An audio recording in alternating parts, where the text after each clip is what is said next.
The views expressed are solely those of the speaker and not necessarily those of Paltalk.com, AVM software, or its advertisers.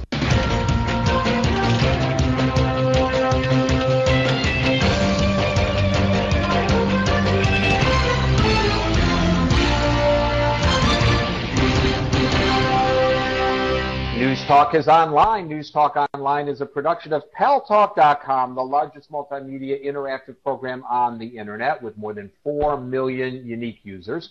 On demand on iTunes and on YouTube and on my blog, GaryBaumgarten.com, where you're encouraged to post your comments, whether you agree with yours truly or not. And thanks to our good friends at CRN Digital Talk Radio, we're syndicated across the United States into 12 million additional households. I am your host, Gary Baumgarten. I welcome you to the show. Well, I am in Baltimore along with my good friend and colleague, Alan Jacey. This is as close as we could get to Washington, D.C. for overnight accommodations. We are at a relative's house of Alan Jacey, and I am sitting in their kitchen bringing you the program. Tomorrow, in the pre-dawn hours, we will forge out through the frozen tundra of Maryland and work our way to the station, the Penn Station Railroad Terminal. And we will hop a train, and that will take us to Capitol Hill for our all-day coverage tomorrow of Barack Obama's inauguration. Before we get to that story, because that is the story today with Andrew Polsky, the political scientist from Hunter College, who's going to help us preview tomorrow's festivities and then look beyond. It's very interesting, Alan Jacey, that the last time we were in Washington, D.C., it was to take a look at the illegal immigration issue, and we interviewed a number of people, including the wife of one of the two Border Patrol agents who was arrested for shooting a fleeing felon who was an illegal immigrant who was fleeing custody. He had been smuggling narcotics, and the case of the two Border Patrol agents became a cause célèbre. And today, Alan, there is breaking news with regards to those two Border Patrol agents. Yes, there is, Gary.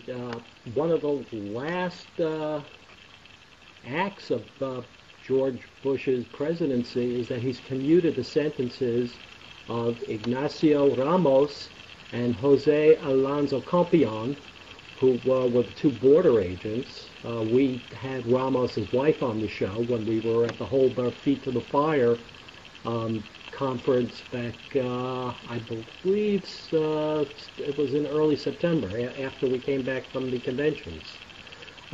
Their terms of 11 and 12-year sentences were commuted, and they will now be free men come March 20th of this year.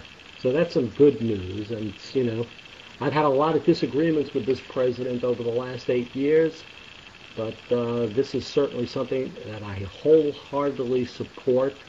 And the only thing I can say is I wish that he had acted a little bit sooner, and actually not only that, granted a full pardon for these two gentlemen and not just commuting their sentences, because what they did was courageous, and they should have been given medals for their exemplary work and not thrown in jail for it.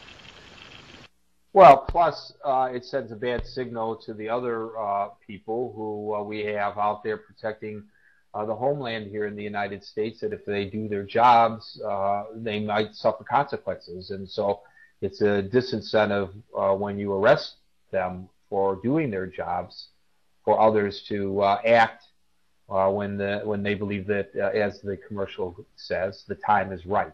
Okay, tomorrow, Barack Obama at 12 o'clock New York time will be inaugurated right here in Washington, D.C., and of course, we will be bringing you that live throughout the day. And Andrew Polsky is the political scientist at Hunter College. He's been a previous guest, and I would like to say friend to this program.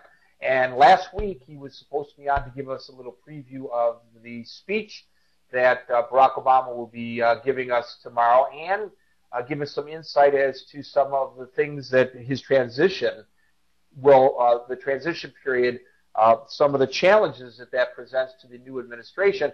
The day that Andrew Polsky was supposed to be on the show, of course, was the day that the airplane was ditched in the Hudson River.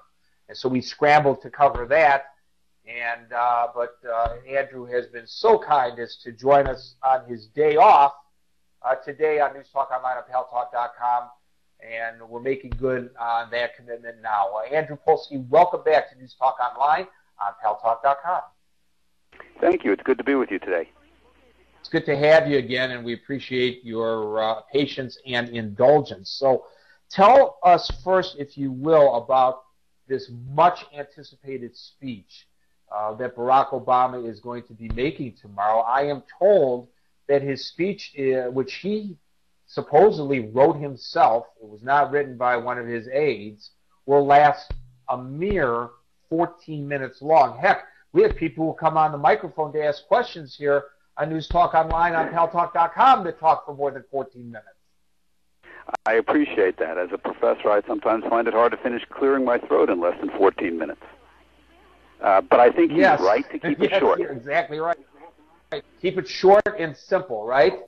Right. If you look back historically, and Barack Obama is a president-elect with a very keen sense of history, the most memorable inaugural addresses tend to be short and very much to the point. Probably the greatest inaugural address, possibly the greatest speech in American history, was Abraham Lincoln's second inauguration. Very, very short, very focused, very to the point.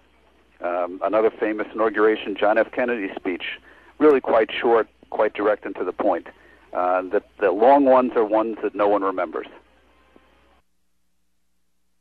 And even on the long speeches, you only remember one line or another. You know, today they were playing, of course, the famous I Had a Dream speech by Martin Luther King Jr. I was listening to it, and it refreshed my memory that there was far more to that speech than what we recall. And that's because the speech went on for so long. A lot of the very important points that he made were missing. Now, what message does he have to give us tomorrow, Barack Obama, when he gives his inaugural address? Well, there tend to be some common themes across inaugurations.